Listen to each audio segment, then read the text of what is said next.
Hoy vamos a comenzar con una pregunta. ¿Cuántos de ustedes les gustan cuando el profesor les hace preguntas?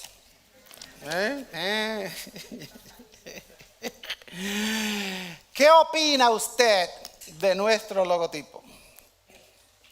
Aquí lo tenemos. ¿Le gusta? ¿Está bonito? ¿Se lo pondría usted en una playera? Mire que aquí está bárbaro. ¿Ven ustedes el barco de Jesús? Ya hablamos del barco de Jesús. ¿Ven ustedes las velas llenas del Espíritu Santo? No lo pueden ver porque no aparece. Esa fue una discusión que tuvimos con Pileggi. Yo quería poner velas y quería poner también las redes y no hubo manera. Así que nos quedamos. Pero bueno, ustedes se lo pueden imaginar, ¿verdad?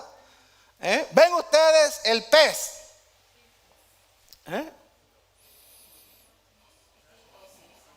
¿Ven el pez? ¿Sí? Ok. Ahora, ¿qué es lo que ven ustedes? Yo no sé ustedes, pero cada vez que a mí me da así por ver el logotipo, lo primero que veo, ¿qué cosa es? La cruz. ¿Ven la cruz?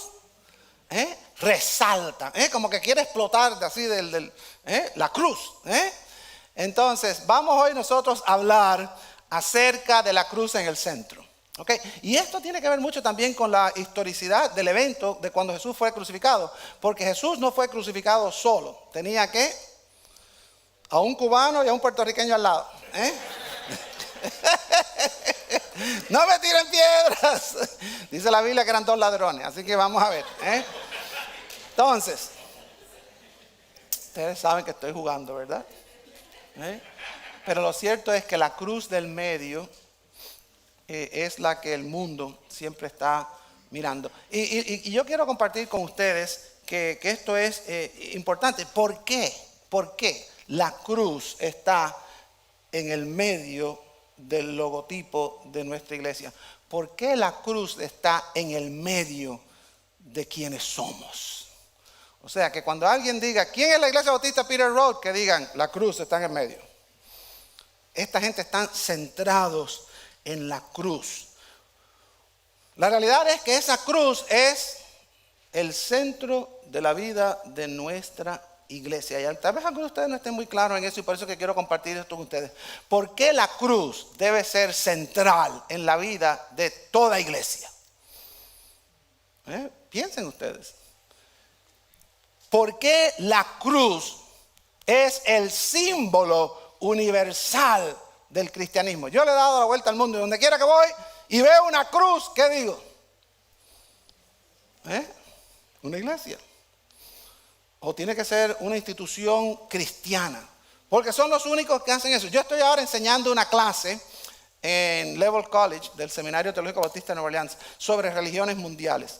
Y he estado leyendo un montón de libros y viendo un montón de artículos. Y una de las cosas que más me llama la atención es los símbolos de las diferentes religiones. Todas las religiones tienen un símbolo. El símbolo del judaísmo, ¿cuál es? Se equivocaron. Se equivocaron. Es Magen David. ¿Sabes lo que quiere decir Magen David? Esta discusión la tuve yo con un judío en Israel. Y yo mismo dije, la estrella de David. Me dijo, usted está equivocado. Y yo digo, contra, yo soy profesor de un seminario y cómo estar equivocado en una cosa tan simple. Y me dice, no es la estrella, es el escudo de David. Magen David. Eso es lo que Dios le llama. El escudo de David. Ok. ¿Y qué me dicen ustedes del Islam, los musulmanes? ¿Cuál es su símbolo? La luna creciente, ¿con qué? Con una estrella. Wow, ese sí está bonito. La luna creciente con una estrella. Donde quiera que usted vea una luna creciente con una estrella, ¿qué usted dice? Son musulmanes. Una mezquita o alguna institución. Y el taoísmo también tiene uno bien interesante. O sea, todos tienen uno y son interesantes. Yo quería poner uno, no tengo tiempo para eso. Pero el taoísmo tiene el yin y el yang. ¿Saben ustedes cuáles son el yin y el yang? Los dos peces que representan los dos polos de la vida, el bien y el mal, el yin y el yang. ¿Y nosotros qué tenemos? Una cruz. Una cruz. Imagínense que en el logotipo de la iglesia, aquí, en vez de tener una cruz, tuviéramos una silla eléctrica.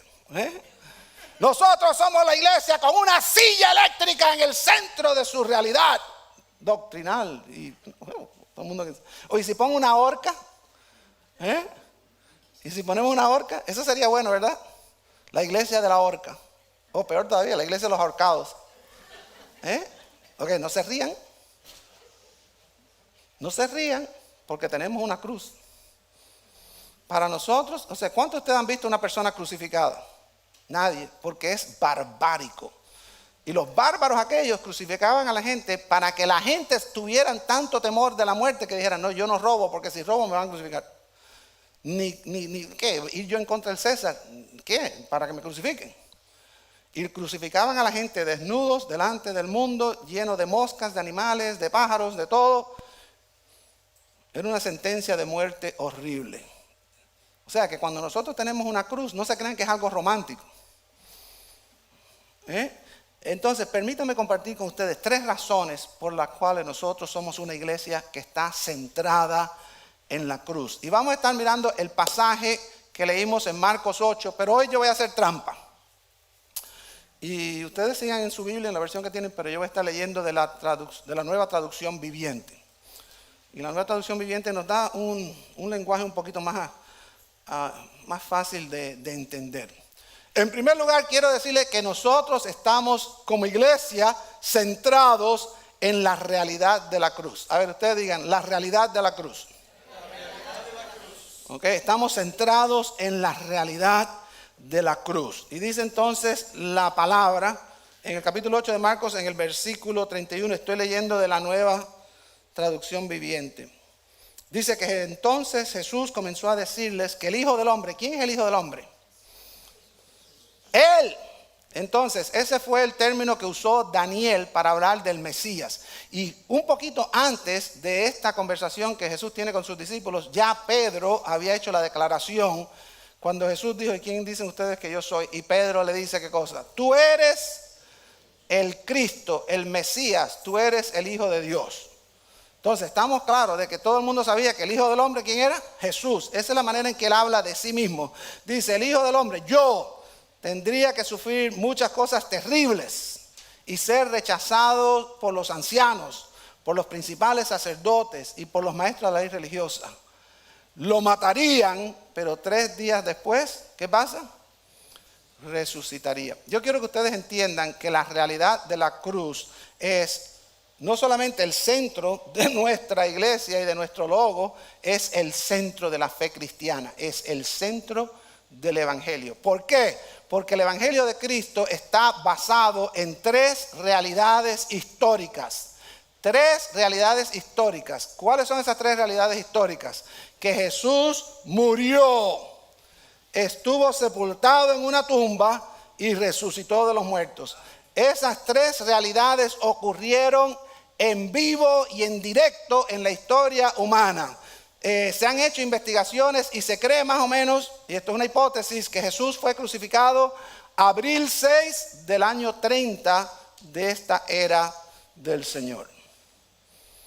O sea que un día, con fecha, con hora. La mayoría de las religiones son esotéricas, quiere decir que no tienen una base en la historia, en la realidad en que vivimos. Sin embargo, nosotros tenemos una fe histórica. El evangelio está anclado en realidades históricas y una de esas es la realidad de la cruz. Ahora, yo quiero que ustedes entiendan en este pasaje que vemos que la cruz no tomó a Jesús por sorpresa. ¿Cuántos de ustedes se van a morir? No, ¿cómo que es eso? Algunos de ustedes tienen pánico a morir. Algunos de ustedes no quieren morir. Algunos de ustedes van a ir arañando la pared.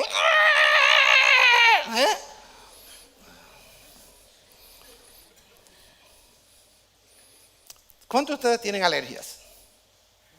Yo hoy tuve que tomarme una pastilla de alergia para venir para acá porque estaba pero bien alérgico.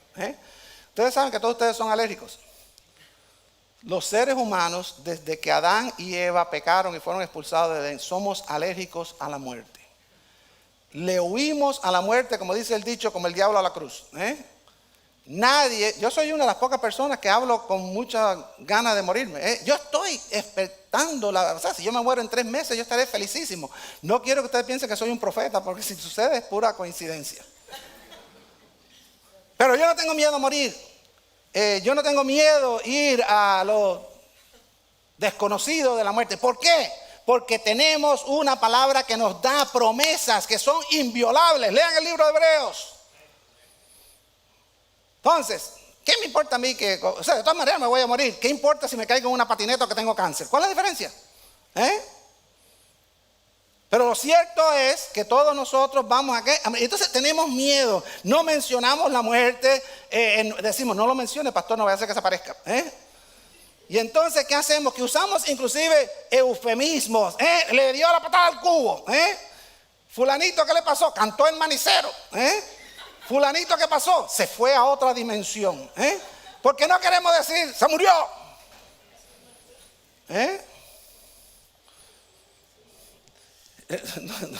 No tengo tiempo para estar hablando. El instinto de supervivencia en nosotros es fuertísimo. Nadie se quiere morir. Por eso es que el suicidio es una violación de todo lo que nosotros creemos que es santo. Y nosotros queremos aferrarnos. Yo hago ejercicio y voy a caminar y veo un montón de gente más viejo que yo haciendo. Y esta gente lo que están tratando de chupar un poquito de minutos más en la vida. Pero ¿entienden lo que les digo? Porque hacemos eso y montamos bicicleta y hacemos... no, porque yo quiero ser saludable. Si tú tienes 80 años, ¿qué más tú quieres? Pastor Becerra, no se ofenda conmigo. Lo mandé al cielo con zapatos y todo. Ustedes entienden lo que les estoy diciendo. Estamos bromeando, pero el hecho de que estamos bromeando, casi siempre dicen que los chistes tienen una base real en la experiencia nuestra. Entonces, Jesús estaba diciendo que iba a morir y que iba a morir una muerte brutal.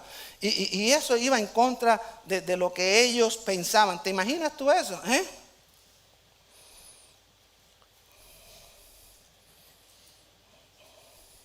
Al igual que el Evangelio, todo ministerio cristiano se centra en la realidad de la cruz.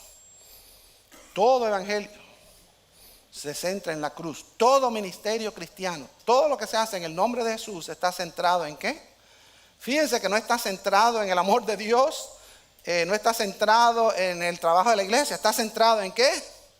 En la realidad de la cruz. Algo horrible, pero en esa realidad es que Dios obra.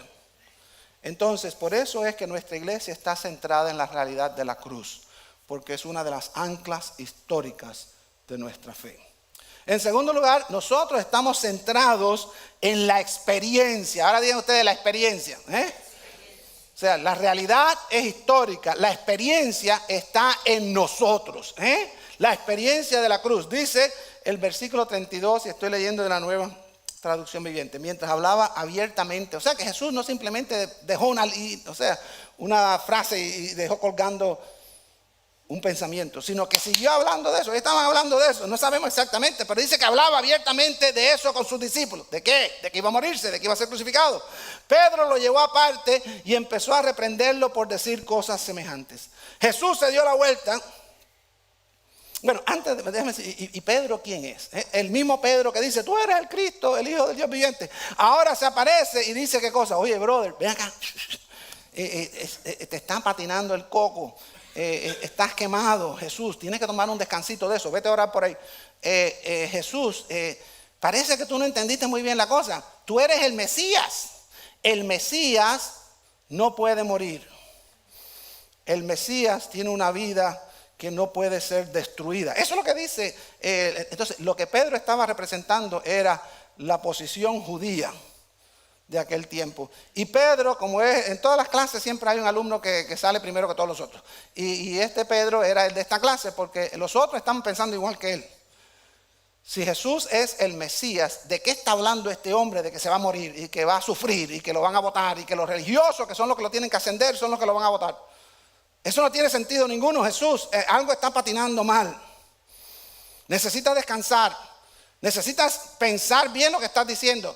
Jesús, esto que tú dices está un poco difícil de entender.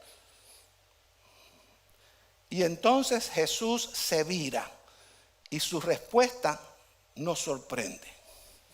Dice la Biblia, Jesús se dio la vuelta, miró a sus discípulos y reprendió a Pedro. Reprendió a Pedro. aléjate de mí, Satanás. Wow, ¿eh? ¿Ustedes creen que Jesús le dijo, Pedro, aléjate de mí, Satanás? Fue una respuesta violenta, fue una censura fuerte, fue un repudio, pero para que todos lo entendieran. Y entonces le da la razón. Le dice, fíjense lo que dice esta traducción, ves las cosas solamente desde el punto de vista humano, no del punto de vista de Dios. Ese es el error de todos nosotros, que vemos las cosas desde el punto de vista de nosotros y no vemos las cosas desde el punto de vista ¿de qué? De Dios. Especialmente cuando está hablando del sufrimiento, ese es otro sermón, ¿no? Pero cuando alguien le dice, usted tiene cáncer, ¡ay, me voy a morir! ¿Por qué yo?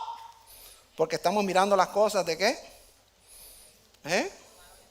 Humanamente. Entonces vinieron a Jesús y le dijeron, ¿quién pecó, este o sus padres? Y él dijo, ninguno. Esto es para la gloria de Dios. O sea, Jesús estaba mirando las cosas desde la perspectiva ¿de quién? De Dios. Ellos estaban mirando las cosas desde la perspectiva ¿de qué? De ellos. Entonces, Pedro hablaba de todos los judíos y trató de enderezar a Jesús en su pensamiento. Jesús reacciona. Pedro le dice, no, ni el Mesías tiene que morir. Nadie, ni una sola persona debe morir por un sueño religioso de pastel en el cielo. No, Jesús, no vale la pena. Eso es duro, tu muerte no es necesaria. Y de paso tampoco la nuestra. Y Jesús dice, ese no eres tú, Pedro, el que está hablando de Satanás, el adversario, el que no quiere que yo vaya a esa cruz. El que no quiere que tú vayas a esa cruz. Y Jesús reprende a Pedro fuertemente. Le arremetió como con un látigo. La respuesta de Jesús fue violenta e inmediata. Pedro, el discípulo, fue castigado verbalmente. Yo quiero que ustedes entiendan, porque ese no es Jesús que conocemos nosotros. Jesús que conocemos nosotros es, hija, ¿y dónde están los que te están acusando? Se fueron. Vete y no peques más, ni aún yo te condeno. Ese es Jesús que le está diciendo a Pedro, ¿qué cosa? Vete de aquí, Satanás. ¿Entienden? Está fuerte, está bien fuerte. Esta respuesta de Jesús no parece estar en el carácter de Jesús que nosotros conocemos. Pero imagínese usted, si esto nos sorprendió a nosotros, ¿cómo creen que se sintió el pobre Pedro? ¿Y cómo creen que se sintieron los discípulos? Menos mal que no fui yo. Menos mal que no fui yo. Todo el mundo se quedó como una escena frisada. Y Jesús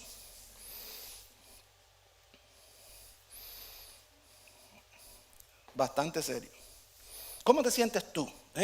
Jesús captó de una manera sucinta y explicó nuestro problema. El problema de nosotros es el mismo que tenían ellos, que nosotros estamos siempre viendo las cosas desde el punto de vista ¿qué? Humano y no desde el punto de vista. Por ejemplo, la pandemia. ¿Qué creen ustedes de la pandemia? Que la máscara, que... Pero no estamos viendo las cosas desde el punto de vista ¿de quién? De Dios. Estamos mirando desde el punto de vista ¿qué? Humano. Y así podemos analizar todas las situaciones en nuestra vida. No nos damos cuenta de que la cruz de Jesús es la zona cero del mensaje de las buenas noticias del Evangelio. Yo he estado en Nueva York, en Manhattan, en la parte esa donde estaban las Torres Gemelas. Y ahora hay un monumento. Y es un edificio bien bonito y todo. Pero yo me acuerdo cuando era la zona cero. Y aquello era devastador. Ese es donde está la cruz. Y nuestra iglesia está centrada allí, en la zona cero del Evangelio, donde está clavada una cruz. Es interesante, ahora estoy yo leyendo la Biblia en un año otra vez, pero lo estoy haciendo diferente, lo estoy haciendo electrónicamente, virtual. Entonces nosotros como iglesia nos hemos comprometido a leer la Biblia en un año. Entonces nosotros como staff lo estamos leyendo juntos en el Bible App. Ya yo empecé en el Bible App, estoy de lo más contento. Y empezaron el libro de Filipenses, mi libro favorito. Estoy leyendo el libro de Filipenses y viene Pablo y dice, porque hay algunos que son, enemigos de la cruz de Cristo. Está hablando de creyentes, está hablando de gente que estaban con él. ¿Cuántos de ustedes son enemigos de la cruz de Cristo? Ay, pastor, casi todos. ¿Por qué? ¿Por qué? ¿Cómo es que un cristiano niegue, sea enemigo de la cruz de Jesús? La experiencia de la cruz va en contra de todo lo que nosotros apreciamos. ¿Qué es lo que tú aprecias? La vida. Todos queremos vivir y vivir. La libertad. Todos queremos tener libertad de movernos para aquí y para allá, de hacer lo que nos da la gana y de nuestra felicidad. Esas son tres cosas que la Constitución de este país nos garantiza a nosotros. Sin embargo, la cruz de Jesús va en contra de todo eso. Va en contra de la vida, porque ¿qué cosa es lo que nos está invitando Jesús a hacer? A morir. Va en contra de la libertad, porque Jesús está diciendo: a mí no me interesa lo que tú piensas, a mí no me interesa lo que tú sientes, esto es lo que yo necesito que se haga, hazlo. Así es la cosa. ¿Y tu felicidad? ¿Qué tiene que ver con esto? Yo quiero tener un carro. Bueno, sí, Jesús quiere que ese dinero del carro se lo deje a los pobres. ¿Los pobres siempre van a estar aquí? No se preocupe por eso. Venga, venda su carro y déselo aquí. Entonces, lo que les estoy diciendo es que la cruz va en contra de lo que este mundo terrenal dice que vale la pena. Entonces, ¿quién se inscribirá? ¿Quién va a comprometerse a vivir una vida crucificada? ¿Quién va a comprometerse a morir con Jesús? ¿Los discípulos que hicieron? Un paso atrás. Gracias, Señor. Y se fue un montón de gente. Jesús les dice: ¿ustedes quieren irse también? No, tú eres el único que tiene palabras de vida eterna. Y por eso es que nuestra iglesia se centra ¿en qué? En la experiencia de la cruz. La cruz es para ser vivida. Jesús la vivió.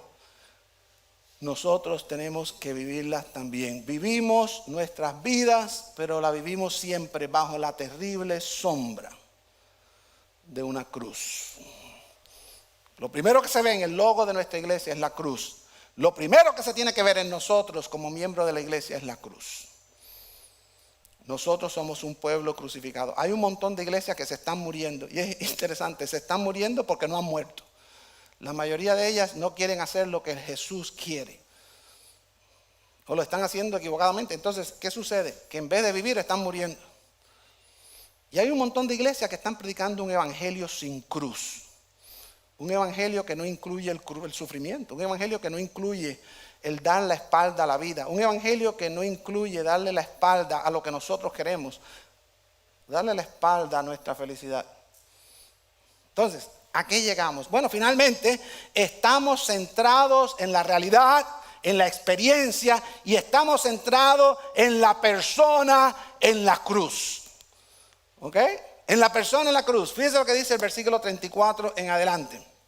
Entonces llamó a la multitud para que se uniera a los discípulos. Ahora ya estamos aquí en the big crowd, todo el mundo, el grupo completo, la familia entera. Dice: si alguno de ustedes quiere ser mi seguidor. ¿Cuántos de ustedes quieren ser seguidores de Jesucristo? No, amén, nada, levanta la mano. ¿Ok? Amén. Amén. Ok, prepárense, pónganse en cinturón, respiren hondo, porque prepárense para lo que viene ahora. Si alguno de ustedes que levantaron la mano quieren ser mi seguidor, tiene que abandonar su propia manera de vivir. Wow, está fuerte. Tomar su cruz, los fósforos. ¿Quién va a tomar cruz? Ninguna. Y síganme. Nosotros cambiamos eso. Nosotros decimos: si alguien quiere, bautícese. Venga, siga a Jesús, siga a Jesús. Jesús dijo: venid después de mí, sed seguidores. Y cambiamos el orden. Jesús primero dijo: ¿qué cosa? Niéguese a sí mismo. Tome su cruz. ¿Y qué? Y sígame. Dice: si tratas de aferrarte a la vida, la perderás. Pero si entregas tu vida por mi causa y por causa de la buena noticia del evangelio, la salvarás. ¿Qué beneficio obtienes si ganas el mundo entero pero pierdes tu propia alma. ¿Hay algo que valga más que tu alma? Si alguien se avergüenza de mí, de mi mensaje en estos días de adulterio y de pecado, que se parecen mucho a los días de hoy, dicho sea de paso, el Hijo del Hombre, Jesús, se avergonzará de esa persona cuando regrese en la gloria de su Padre con sus santos ángeles. O sea, Jesús estaba diciéndole cosas bien profundas, bien duras a sus discípulos y a todos los que estaban congregados allí. Entonces viene la pregunta, ¿quién es la persona en la cruz? Cuando usted ve la cruz, ¿quién es la persona? Hay gente que dice, la cruz está vacía, la cruz está vacía. Eso es mentira. Siempre tiene que haber alguien en la cruz. En las iglesias católicas tienen un Cristo de palo. En las iglesias evangélicas tienen la cruz vacía. Yo creo que los dos están equivocados. Porque siempre tiene que haber alguien en la cruz y tiene que estar vivo. ¿Por qué? Bueno, primero, porque el primero que estuvo en la cruz, ¿quién fue? Los discípulos estaban completamente confundidos con todo esto. Después tuvieron que procesarlo años después para verdaderamente entender esto. Jesús acababa de decir, yo voy a ser asesinado. Y no solamente eso, y ustedes tienen que compartir eso también conmigo. Ustedes están también en la lista de los que están a punto de morir. Seguir a Jesús, un pacto de muerte. No. Y en una cruz. Entonces, adivina quién es la persona que está en la cruz. Te vas a sorprender. Tú y yo. Ya Jesús fue crucificado. La cruz de Jesús está vacía. ¿Y quién tiene que tomar su lugar?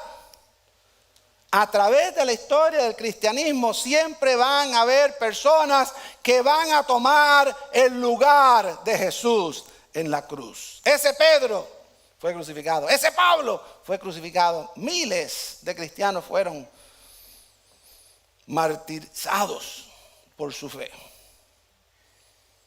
¿Y tú qué? ¿Y yo qué? Entonces, cuando tú ves esa cruz en el logotipo de nuestra iglesia, el que tiene que estar crucificado ahí, ¿quién es? Tú y yo. El problema es que la mayoría de nosotros no estamos dispuestos a ir tan lejos en nuestro compromiso. Señor, yo estoy dispuesto a ir el domingo a la iglesia. Señor, yo estoy dispuesto a ver el culto por televisión. Señor, yo estoy dispuesto a dar una ofrendita. Señor, yo estoy dispuesto a dar el diezmo. Ya yo soy de primera categoría, ya fui de segunda primero. Pero cuando Jesús dice, a mí no me interesa nada de eso, lo que quiero es que te subas en esa cruz y que mueras. Señor, lo siento mucho, pero mi compromiso no llega hasta ahí. Es como el joven que le decía a la muchacha que estaba enamorada de él, te quiero con todo el universo, te quiero como todo el desierto del Sahara, yo hago por ti lo que tenga que hacer. Y entonces ella le dice, ¿me vas a venir a visitar el viernes? Bueno, si no llueve. Entonces nosotros somos así, que estamos dispuestos a seguir a Jesús hasta la muerte. Pero cuando Jesús dice, aquí está la cruz, ¿qué decimos nosotros? Nada de eso. Realmente amamos a Jesús, pero no tanto. ¿Ustedes entienden eso? Estamos como los reyes del Antiguo Testamento. Te voy a dar hasta la mitad de mi reino. Sí, porque no te voy a dar todo.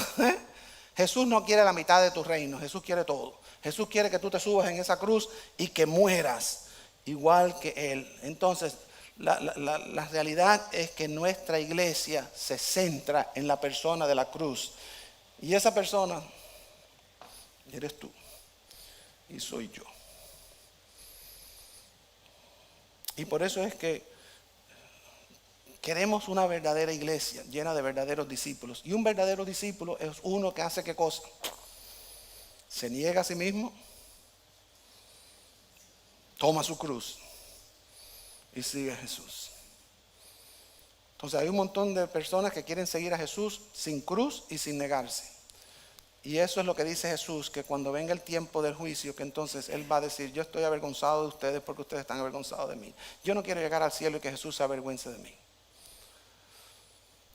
Yo no sé ustedes, pero yo estoy dispuesto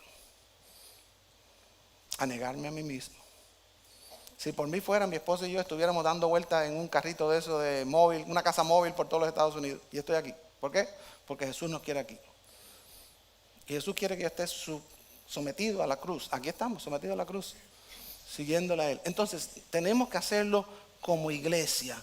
Y la única manera de hacer eso es cuando estamos nosotros centrados en la cruz de Jesús. Yo quisiera decir que todas las iglesias están así, pero la mayoría de las iglesias el problema que tienen es que tienen un evangelio sin cruz.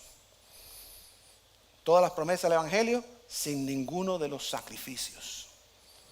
Entonces, si queremos ser una verdadera iglesia, vamos a tener que hacer verdaderos sacrificios. Y ahí es donde vamos hoy. Al final, si vamos a ser una iglesia centrada en la cruz, centrados en la realidad de la cruz, centrados en la experiencia de la cruz, centrados en la persona de la cruz,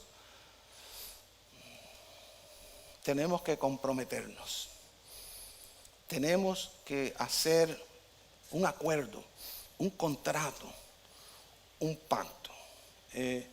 Tenemos que comprometernos con Jesús. Y el que se compromete con Jesús, se compromete con la iglesia de Jesús. Y el que se compromete con nuestra iglesia, se compromete con nuestra visión y con nuestra misión. Nuestra visión es ser una iglesia saludable, cumpliendo la gran comisión. Nuestra misión es ser seguidores de Cristo, llenos del Espíritu Santo, marcando una diferencia para la gloria de Dios. Cuando nosotros nos sometemos a esa disciplina, Dios va a hacer cosas que nosotros no podemos ni imaginar con esta iglesia. ¿Por qué? Porque vamos a estar centrados ¿en dónde? En la cruz. Hoy tenemos un reto especial para los miembros de nuestra iglesia. Si usted no es miembro de nuestra iglesia, nosotros le invitamos a que usted se una a esta aventura espiritual. Ahí donde usted está, delante usted tiene una tarjeta. Si usted no ha sido bautizado y usted ha puesto su fe en Jesucristo y quiere unirse a nuestra iglesia como parte de este cuerpo espiritual, pues usted llene esos datos en la tarjetita, póngalo aquí en esta caja y nosotros lo vamos, hoy mismo, mañana estamos llamándole ya. Si usted es de otra iglesia y el Señor está moviéndolo a usted a que se una a esta iglesia, con mucho gusto lo recibimos. Llene la tarjetita, ponga eso, nosotros vamos a conversar también. Pero usted, que es miembro de esta iglesia, levante la mano si ustedes son miembros de esta iglesia. No podemos seguir tirando tiros al aire. Tenemos que unirnos para trabajar en equipo.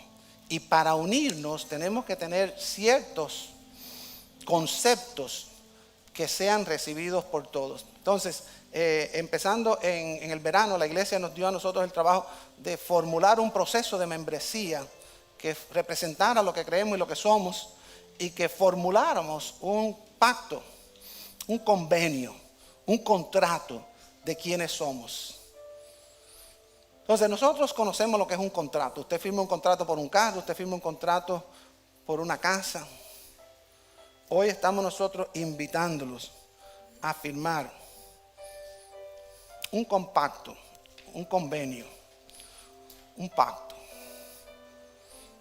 Y en un momento lo voy a leer. Son cosas que parecen simples, pero son líneas que nos van a unir. Nos van a poner a nosotros en la misma dirección. Y esto es, nadie lo va a hacer a la fuerza. Jesús no llama a nadie a la fuerza. Usted tiene libertad para escoger. Y si usted hoy no se siente en libertad, que no se siente bien para firmar, ok, no firme. Esto no es un rito, es simplemente un acuerdo para nosotros estar juntos y recordarnos quiénes somos. Entonces yo les voy a leer el pacto. Ustedes lo tienen ahí, se les entregó cuando entraron. Es bien simple, pero está muy bien pensado.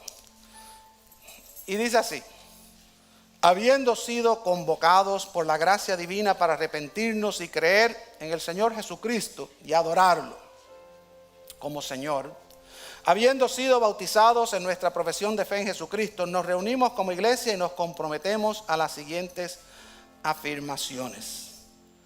Someternos a la autoridad de nuestro Señor Jesucristo, sometiéndonos a nuestros líderes designados por Dios y a la visión y misión de la iglesia. Orar unos por otros y por la iglesia mientras nos esforzamos por cumplir nuestra visión y misión juntos. Demostrar amor semejante al amor de Cristo unos por los otros, sirviéndonos unos a otros lo mejor que podamos, según nuestras habilidades y recursos a medida que surjan las necesidades. Responsabilizarnos mutuamente por las palabras y los hechos como individuos y como iglesia. Ser lentos para ofendernos y siempre listos para la reconciliación, perdonándonos unos a otros tal como Dios nos perdonó. Mantener comunión regular entre nosotros y la iglesia para la adoración y el discipulado. Invertir alegre y regularmente en el apoyo financiero del ministerio de la iglesia. Representar a Cristo de la manera en que la Biblia nos demuestra donde quiera que vayamos. Ser intencionales en nuestros esfuerzos para avanzar en el reino de Dios, compartiendo las buenas nuevas de Jesucristo con todos los que encontremos por medio de palabra y de obras.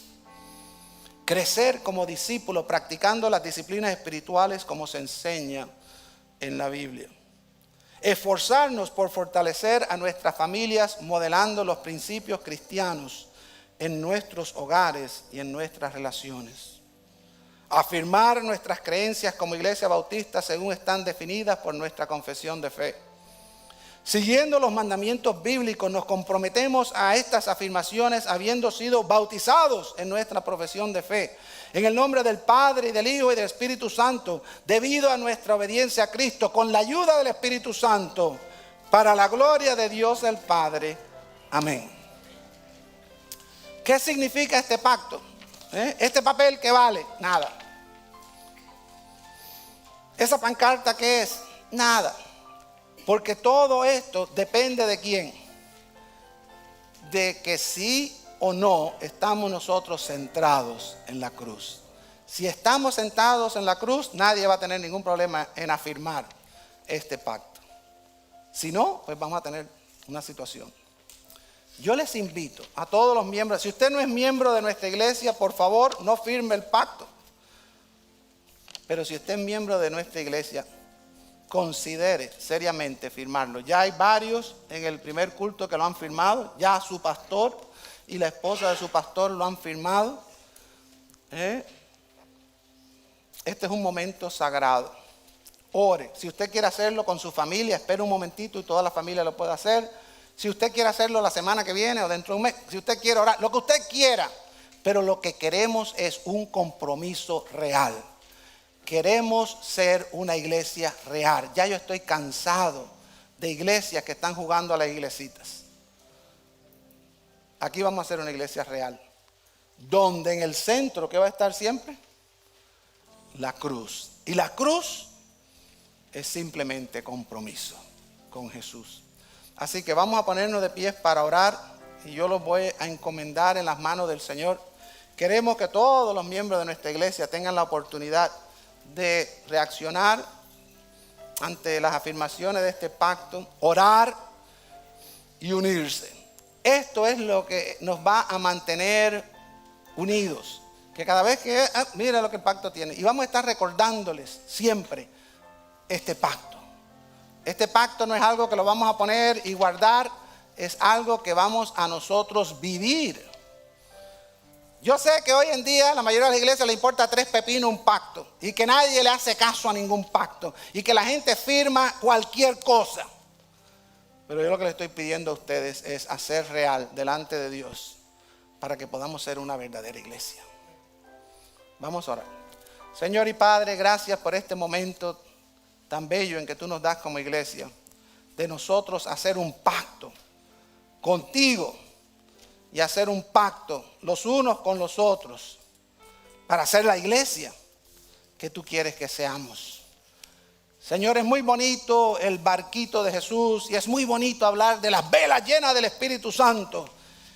Y es bello hablar de lo que representa el pez. Pero Señor, tenemos pánico a lo que es la cruz. Somos alérgicos a todo lo que representa. Pero en tu nombre y en el poder del Espíritu Santo, nosotros nos comprometemos a poner la cruz en el centro de nuestra iglesia y a poner la cruz en el centro de nuestras vidas. Y por eso es que nosotros hoy hacemos pacto delante de ti y de los hombres como iglesia para nosotros ser diferentes, para nosotros ser el pueblo de Dios, para nosotros ser los discípulos que están dispuestos a negarse a sí mismos, a tomar su cruz y a seguirte a ti hasta el cielo, hasta donde sea. En el nombre de Jesús, el que murió en la cruz y resucitó de los muertos, a Él sea la gloria, el imperio y la victoria por siempre. Y el pueblo